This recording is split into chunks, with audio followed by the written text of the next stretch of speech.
hoje nós vamos dar início à nossa aula sobre teorias da motivação, né? Motivação quer dizer movere, mover-se. Então, o que motiva as pessoas? O que é estar motivado? Então, nós definimos a palavra motivação da seguinte forma. Ela vem do latim, que significa motivos, que significa aquilo que movimenta, que faz andar. A teoria da motivação, ou melhor, a definição de motivação, ela é extremamente estudada dentro do enfoque comportamental, porque se busca compreender os mecanismos que movimentam as pessoas para os comportamentos de alto desempenho, indiferença ou então uma improdutividade, né? A favor ou contra os interesses da organização e da administração. Portanto, quando se estuda motivação, se abrange as causas ou os motivos que produzem determinado comportamento, seja ele qual for. Dessa forma, motivação, ela está associada a um processo responsável pela intensidade, pela direção e pela persistência dos esforços de uma pessoa orientados para o alcance de determinado propósito. Essa seria a definição de Robbins, né? Mas existem outras definições. Então, motivação a gente pode dizer que ela nasce da necessidade, essa necessidade ele cria um impulso, do impulso às ações, e essas ações satisfazem e aí se cria uma outra necessidade. E é assim que nós funcionamos. Necessidade, impulso, ações, satisfação e novamente uma outra necessidade. Portanto, uma necessidade ela constitui um estado interno ao indivíduo, apto a induzir a ação com a intenção de alcançar resultados atrativos que visam a satisfação dessa necessidade. Uma vez satisfeita a necessidade, ela vai ficar na zona de conforto, essa necessidade, e não estimula mais o comportamento. Mas nem sempre isso acontece, né?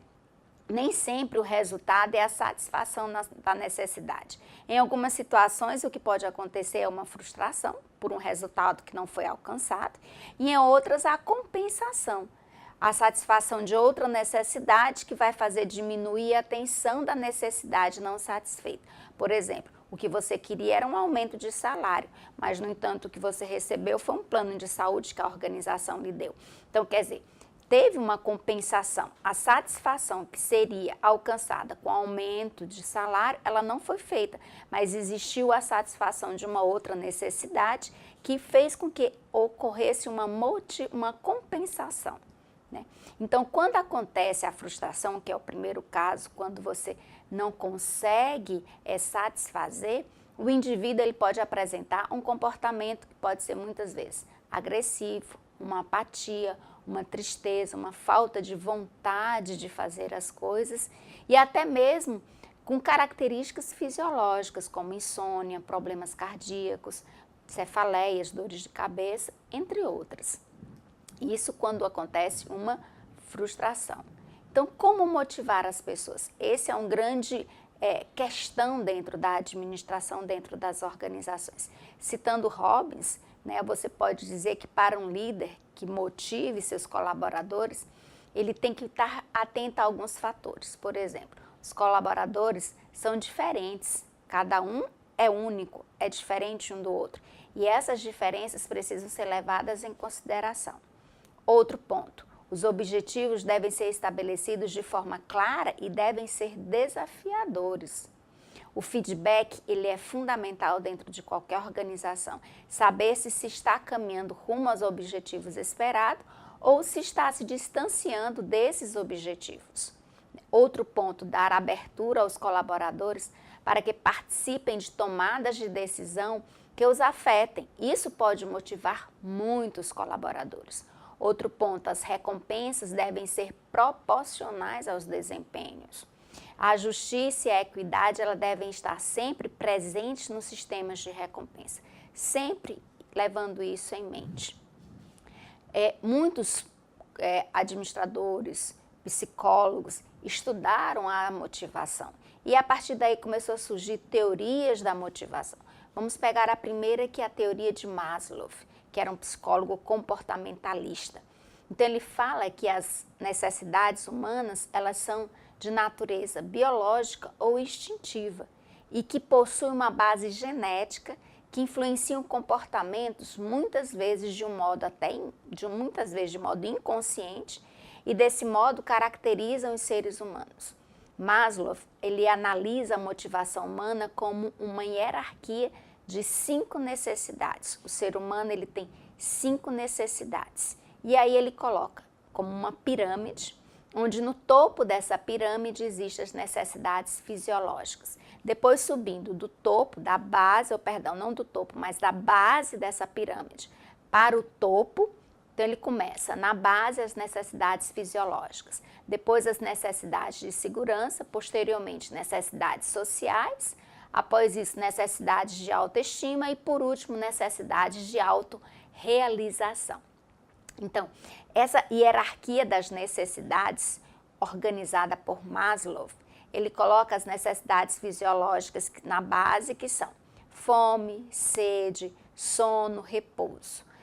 Posteriormente vem as necessidades de segurança, que seriam aquelas relacionadas à proteção, abrigo, evitação do perigo, seja ele real ou imaginário. Posteriormente, as necessidades sociais, como amizade, afeição, aceitação. Logo após, as necessidades de estima, status, prestígio, autoconfiança, reconhecimento de si. E, por último, no topo dessa pirâmide, a necessidade de autorrealização, que seria o crescimento, o desenvolvimento, o sucesso profissional, autocontrole e autonomia.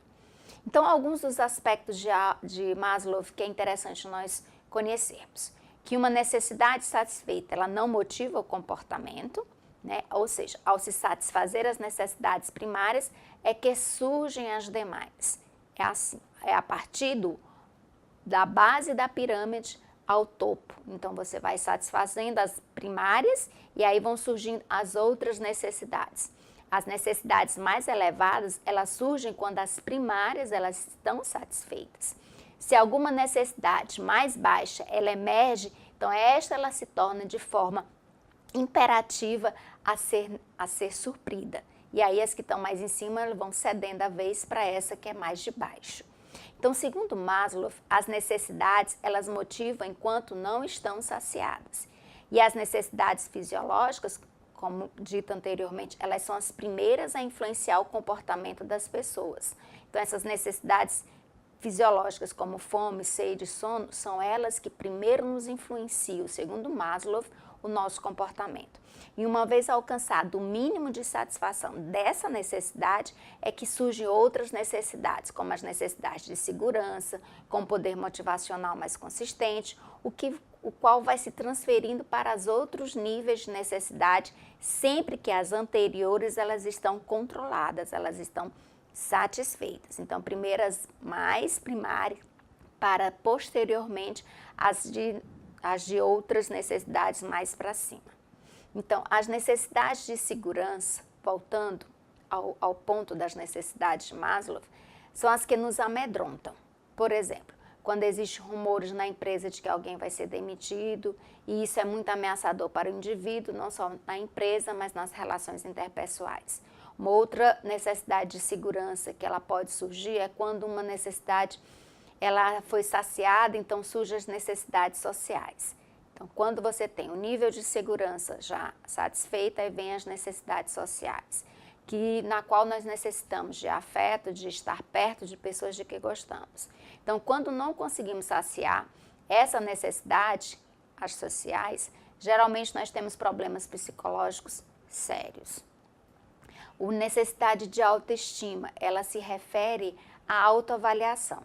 Quando essa autoavaliação ela é positiva, o crescimento é notório. Caso contrário, a fraqueza ela pode invadir o nosso ser, né? Então, a necessidade de autorrealização, que é a última, ela diz respeito ao momento do crescimento que todos os seres humanos têm e é muito saudável. E ela só aparece após as necessidades anteriores estarem pelo menos minimamente saciados. Então, podemos pensar na estabilização das nossas vidas, aí nesse momento com a necessidade de autorrealização. Então, nós temos esse quadro, né, das teorias de Maslow.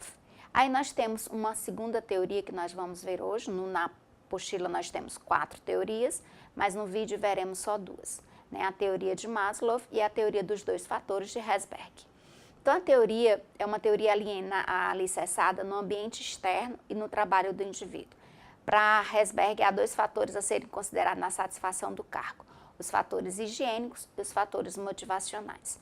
Os fatores higiênicos seriam as condições que rodeiam o emprego enquanto trabalho. Então seriam os salários, benefícios, regulamentos internos, segurança no cargo, relações interpessoais no trabalho.